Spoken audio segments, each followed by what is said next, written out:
Sa paggunita ng ika-161 anibersaryo ng kapanganakan ni Gat Andres Bonifacio sa darating na Sabado, ika-30 ng Nobyembre, ay ilang mga kalsada ang pansamantalang isasarado sa Bonifacio Monument Circle, Caloocan City.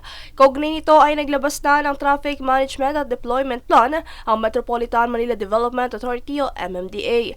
Mula alas 5 ng umaga hanggang alas 12 ng tanghali, isasarado ang MacArthur Highway mula sa corner Calle 4 hanggang Monumento. Gayon din sa Samson Road mula sa corner Lapu-Lapu Street hanggang Monumento.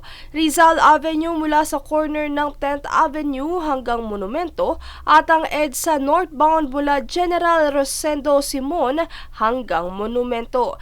Sa tulong ng lokal na pamahalaan ng Caloocan, magtatalaga ang ahensya ng mga traffic enforcer, miyembro ng Road Emergency Group at mobile patrol unit sa mga maaapektuhang lugar para maayos na mapamahalaan ang daloy ng trapiko at matiyakang maayos na pagsasagawa ng kaganapan. Pinapayuhan ng mga motorista at truck na dumaan sa mga alternatibong ruta upang maiwasan ang abala. Para naman sa kabuuang listahan ng mga alternatibong ruta, makikita ito sa opisyal na Facebook page ng MMDA.